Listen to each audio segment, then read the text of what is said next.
Welcome back to The Perspective. We're still talking to Louka Taffin, the head of marketing of Le Pirate. Louka, yes. I guess this question must come from us because you and your father has been involved and participating in developing or taking part in the growth of hospitality and tourism in the country. What is your general view of hospitality and tourism in Indonesia? Well, I think there's obviously a lot of things that need to be implemented immediately. Education being one of them. It's easy to highlight and identify certain locations that we keep hearing about, the next 10 Balis. I think it's a beautiful idea, but there's a lot of work and a lot of structure that needs to be put in place even before the airlines come. We've seen it in Labuan Bajo, and I can only presume what it's like in Raja Ampat in areas so remote. I think that education and training facilities, especially maybe focusing on the basics of hospitality, so that when these operators do come in, they do have a selection of people to employ at a standard that's acceptable. It's the travel trends these days. People are expecting a certain type of service, so it's quite difficult to educate them that the infrastructure is not in place. If they come to stay at your hotel and it's a nice, big, beautiful property, but the service isn't adequate enough, there could be potential for complaints or for negative word of mouth. So this is certainly one of the areas that need to be thought of. Infrastructure, putting in simple roads as well as water connections, having a stable PLN. These are things that definitely need to be put in place immediately, and then progressively it can grow naturally. Well, now, what about adopting hotelier as a profession for a millennial itself? I mean, what would you say?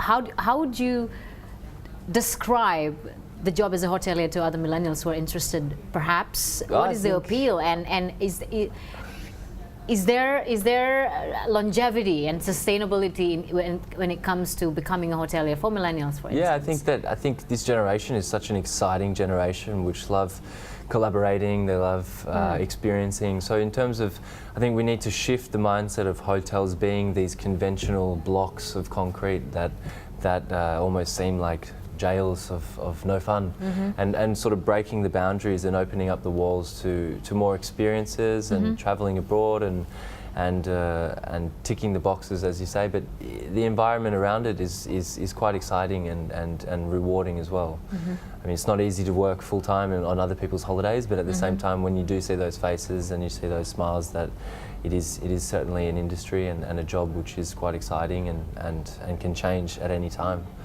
And how do you think Le Pirate as a brand will be able to add more spices and improve and add more color into the hospitality industry and tourism in the country with your uniqueness at the moment? I mean, you're a small but unique, very unique, and a very significant player. If we can add to that. Yeah, we're small players with big ideas, and I think we're going to certainly push the boundaries on the concepts. I mean, we saw that what we've done with our shared cruise accommodation in Labuan Bajo has been an instant hit. So it doesn't necessarily mean that our beach boxes are the only unique selling point of our product.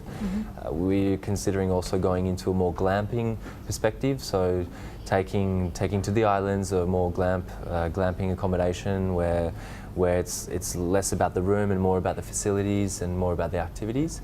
I think that obviously as millennials grow up as well, we need to also consider that maybe they're looking to spend a bit more on the F&B, so in terms of the service that we might give in some of our hotels later on, we want to cater to those guys.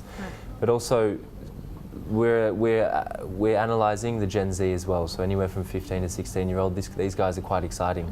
They're the same as millennials, but just on steroids. So I mean, it's definitely an exciting generation to watch. So these guys are the ones that we're going to be watching over the next few years. Right.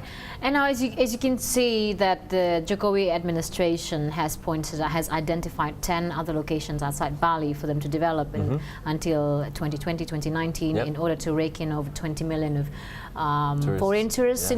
into the country, and some of these locations I know that La Pirate are eyeing, correct? And there's so much effort being put in there, especially with, like you mentioned, growing and developing the infrastructure. But what do you, as a hotelier, as an industry player, hope to see? What are the priority here that you can underline, or the government should be underlining, in order for them to fully support the growth of tourism in the country? I think, like I said before, obviously it's the infrastructure and the training and putting these things in place to let other properties grow. We've seen what's happened to Bali and how much it's affected the tourism.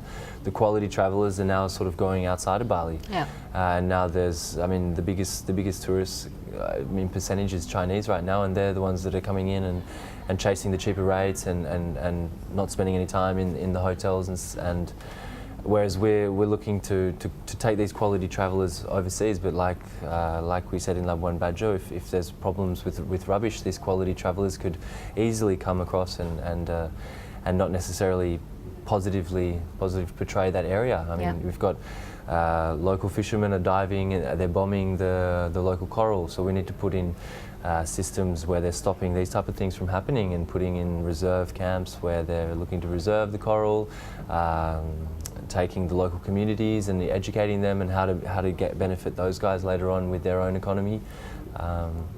Yeah, there's definitely in terms of those lines. Right. Yeah. Before we go, I understand your clientele is actually based from Australia and the UK, and any other countries that you think is dominant as well? Or well, I think a lot of people are quite there? surprised that when I say that 50% of our business is domestic.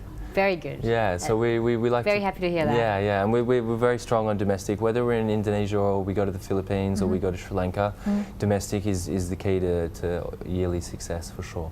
And they're quite a young, exciting tourists. Yeah. Thanks to your Instagram posts, or the Instagram posts by your former guests. Yeah, exactly. For more information on La Pirate, you can go to lapirate.com, if I'm not mistaken. Yeah, lapirate.com. Follow them on Instagram as well. I trust you. Don't take it from me, but I think you will be just very intrigued in trying a few nights stay in either of their properties, Gili Trawangan, Nusa Ceningan, and also Labuan Bajo. Well, we look forward into seeing La Pirate grow in Indonesia and other parts of the country as well. Thank you for sharing your perspective and sharing this about La Pirate. Thank you. Very best of luck to you and La Pirate team. Thank you for sticking with us on Perspective. I'm Florence Armein, and I'll see you next time on Jakarta Globe News Channel.